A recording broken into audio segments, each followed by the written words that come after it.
today we saw the Joint Investigation Team present its latest evidence. It points towards the Buk missile launcher coming from the 53rd Air Defence Brigade, and it also matched the missile launcher in the convoy that was filmed in Russia in June 2014 with the missile launcher that was filmed just before the shooting down of MH17.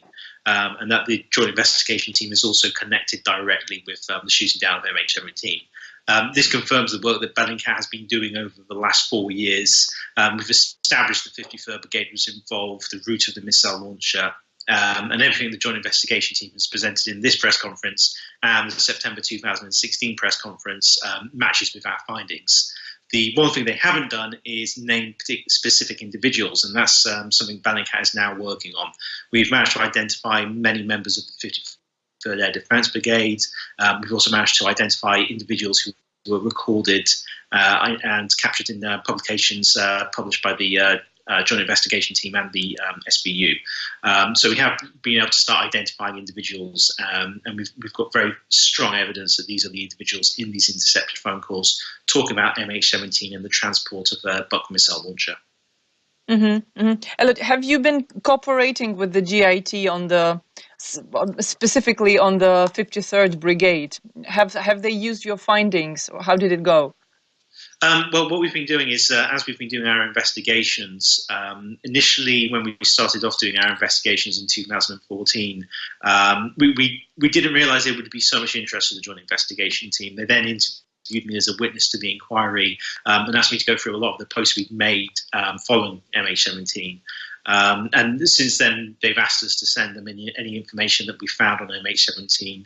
And we do that now prior to publication, because often when we publish information, because it's based on open sources and we're providing links, often they get people who delete photographs from their accounts and take down videos. So this gives the Joint Investigation Team a lot of time to actually preserve these videos and also look at the additional information that we might have that doesn't make it to our publications. So you're saying that the SBU, the Ukrainian Security Service, was also cooperating in the investigation of the individuals. Am I correct? Well, they've published audio recordings before, and this is before the Joint Investigation Team was created, when everything was kind of agreed that it would be released through the Joint Investigation Team. But directly after MH17 was shot down, they published some audio recordings.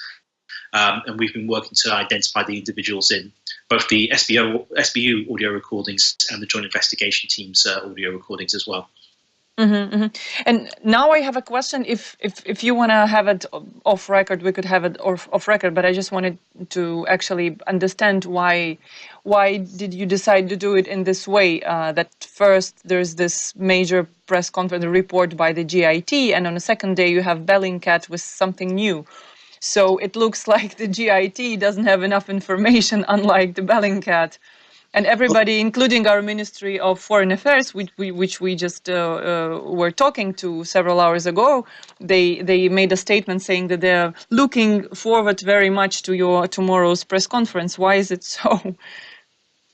I think with the Joint Investigation Team, one thing I think they're very limited on doing is releasing information that isn't currently open source. They can't take witness statements, for example, and then publish those witness statements. That just wouldn't be the right thing to do. And in a way, open source information offers them an opportunity to share updates about the case and give evidence, and show this evidence, because it's already in the public domain. So I suspect this is why we actually see this kind of evidence being shared. They also can't name individuals. It's against, I believe, the Dutch law to do so. The court cases start. So that limits a lot of the information they have to share. They also have to go through a process where they're, double checking all the information we find. And what's very important for them as well is they independently confirm all the findings of Bellingcat. You look at, for example, the report we did on the 53rd Air Defence Brigade. That involved a year's work to put that investigation together, and then we gave that to the Joint Investigation Team, who then reviewed all the contents of that report. So it's for them a very, we can hand them all this information, but they still have to double check it. But if they're presenting information, like we've seen in today's press conference and the press conference in 2016, is because they are 100% certain this is the case, and they believe this is a case they can make in court. So when you have Russia claiming that these videos they've used today are fakes, I don't think that's going to work with a judge.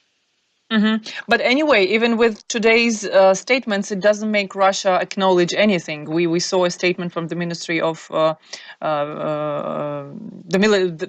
Russian military saying that again, it's not true. How do you think, and what do you think can make Russia acknowledge obvious facts already established by the investigative team? Well, I think one thing that's been established over the last few years with MH17 and Syria as well is Russia will just lie about anything. They'll present fake evidence. They'll do anything to kind of deceive people over what's happened. And this is something we've proven time and time again. This isn't just opinion. You can prove with actual analysis. I think the thing that will make Russia admit to something is not giving them evidence. It's things like sanctions targeted against the supporters of Vladimir Putin. And those are the things that will make Russia actually do something. Just giving facts and doing things the kind of normal way isn't going to work. We need to have things like the Magnitsky Act in other countries. We've actually just passed legislation in the UK to include Magnitsky regulations. The Dutch are discussing this at the moment, and this is something I think that needs to be adopted on an EU-wide level at the moment, because expecting Russia to turn up at a Dutch court to defend themselves seems rather unlikely to me. Thank you so much, Elliot. We're really looking forward for tomorrow's event, and thank you for.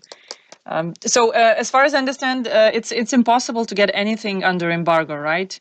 To have it translated in Ukrainian or anything. Tomorrow you will be having it in Russian and Ukrainian, yes? We're trying to get the Russian translation done by tomorrow. Unfortunately, I can't go into it, but there's a lot of last-minute things we're updating with this because there's new information constantly coming in, and it's one of these investigations is very complex, but it's for making a very simple point. But you'll see more tomorrow.